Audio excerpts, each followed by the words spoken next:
अध्यक्ष महोदय, ये सरकार किसी और का रिकॉर्ड बनाए ना बनाए, लेकिन पेपर लीक का रिकॉर्ड जरूर ये सरकार बनाएगी। अध्यक्ष महोदय, मुझे इसके बैकग्राउंड में नहीं जाना है कि पूछें। अध्यक्ष महोदय, मुझे बैकग्राउंड में नहीं जाना है कि कब कैसे किस संस्था को बनाया गया है।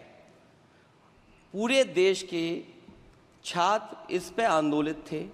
लगातार अखबार और सीबीआई की जांच के बाद चीज़ें सामने आ रही हैं, लोग पकड़े जा रहे हैं, जेल भेजे जा रहे हैं। मैं अध्यक्ष महोदय आपके माध्यम से पूछना चाहता हूं मंत्री जी से, क्या सेंटर वाइज जिन बच्चों को सबसे ज़्यादा नंबर मिले हैं, क्या उसकी सूची जारी करेंगे? 30,000 सीटें जहां हैं, कई सेंटर अध्यक्ष महोदय ऐसे हैं जहां 2,000-2,500 बच्चे पास हो गए हैं। सरकारी सीटें 30,000 हैं, कई सेंटर में 2,000 से ज़्यादा पास हो गए। कई प्रदेश के ऐसी जगह है जहां पर कुछ सेंटर से 600 से 650 से ज़्यादा सबसे ज़्यादा नंबर हैं। और अगर वो संस्था इतनी क्रेडिबल थी तो अध्यक्ष महोदय जिन सेंटर्स पे ये परीक्षा हुई उन सेंटर्स का इंफ्रास्ट्रक्चर क्या था? क्या मंत्री जी ने जानकारी की थी इस बात की? अध्यक्ष महोदय, मेरे आपके माध्यम से एक ही निवेदन है कि बिना ये मंत्री जी रहेंगे तो न्याय नहीं मिलेगा बच्चों को। अध्यक्ष महोदय, आदरणीय अखिलेश जी की प्रश्न का मैं विनम्रता से उत्तर देना चाहूँगा कि अभी सुप्रीम कोर्ट में जो चल रहा है केस, सुप्रीम कोर्ट ने ऑर्डर दिया पूरा विद्यार्थियों की सूची को वेबसाइट में उपलब्ध करा दो। सर, पिछले 3 दिन से देश भर की सारे विद्यार्थियों की लिस्ट पब्लिक डोमेन में उपलब्ध है। ये सारा चीज़ खुले पे है और कई प्रकार की तर्क आ चुका है। सर, मैं एक अभी उसमें केरल के विद्यार्थी भी अच्छे किए हैं, क्या हम ये कहेंगे भी वहाँ भी कुछ गड़बड़ी हुई थी? ऐसे आरोप करना, मैं देश की ग्रामीण इलाका, देश की एसटी एससी इस बार सबसे अच्छा परफॉर्मेंस करने वाले देश की एसटी एससी ग्रामीण बैकग्राउंड आर्थिक पिछड़े लोगों की है। क्या हम उनकी मेधा को हम चुनौती देते हैं? और बाकी रहा क्वेश्चन पेपर लीक की, सर मैं शुरू से मेरा एक स्टैंड रहा, राजनीति नहीं करना, लेकिन अखिलेश जी जब वहाँ दायित्व में थे उस सुबह की सर सारे सूची है कितने बार उत्तर प्रदेश में क्वेश्चन पेपर लीक हुए हैं। माननीय एक मिनट प्लीज, एक मिनट।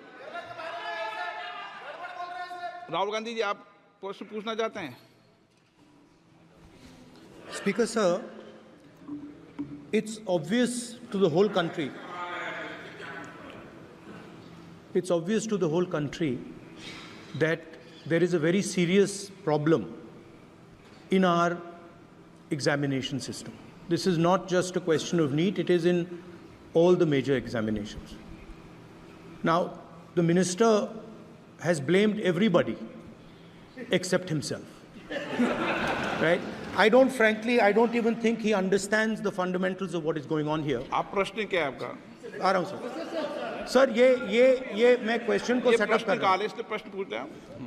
ये the issue is that there are millions of students in this country who are extremely concerned at what is going on and who are convinced that the Indian examination system is a fraud. That is what is at stake here. Millions of people believe that if you are rich and if you have money, you can buy the Indian examination system. And by the way, and this is the same feeling that the people in the opposition have. And that is why we are asking some very simple questions to Honorable Minister. Number one, as this is a systemic issue, what exactly are you doing to fix this issue at a systemic level? Yes. That's the first question. Okay, question में चल रहा है अभी। Please. अब मैं मंत्री जी, मैं एक बार बोल दूं इस बात पे? चलो मंत्री जी, आप शॉर्ट में जवाब दो, फिर मैं बोल ही देता हूं। आज आप शॉर्ट में जवाब देना। अध्यक्ष महोदय, मेरे जो शिक्षा है, मेरे जो संस्कार है, मेरे जो सामाजिक जीवन है, मेरे को मेरे राज्य की, मेरे सूबे की जनता की स्वीकृति मिली है। मैं किसी की, मेरे बौद्धिक और मेरे संस्कार की सर्टिफिकेट मेरे को सारी सदन में किसी से नहीं चाहिए। देश की प्रजातंत्र में चुन के मेरे नेता प्रधानमंत्री मोदी जी को प्रधानमंत्री की भूमिका दिया है। मैं उनकी निर्णय से यहाँ उत्तर दे रहा हूँ सदन को। बाकी ये कहना चिल्लाने से सच झूठ नहीं हो जाएगा साहब। ये जो कहा गया देश की अभी की एग्जामिनेशन सिस्टम रबिश है सर, इससे दुर्भाग्यजनक बयान देश की नेता प्रतिपक्ष का कुछ नहीं हो सकता है सर। मैं कठोर शब्द से उसको निंदा करता हूं। बाकी रहा, मैं सर आपके सामने, आपके माध्यम से देश के सामने सर एक तथ्य रखता हूं सर। जिन्होंने रिमोट से सरकारें चलाई है, 2010 में 3 बिल आया था सर शिक्षा सुधार के लिए। उन्हीं की पार्टी के नेता आदरणीय कपिल सिब्बल साहब 3 बिल लाए थे। उसमें से एक बिल था एजुकेशन, उसमें एक बिल था prohibition of unfair practice bill 2010, जिसकी उद्देश्य एजुकेशन इंस्टीट्यूशन में माल प्रैक्टिस को बंद करना। सर मेरे सरकार की हिम्मत है, अभी हमने पब्लिक एग्जामिनेशन की रेगुलरिटीज में बिल लाए, कानून बनाए। क्या मजबूरी था कांग्रेस पार्टी की, क्या मजबूरी था नेता प्रतिपक्ष की? उन्होंने उस बिल को उल्टा किया, किसके दबाव में उल्टा किया?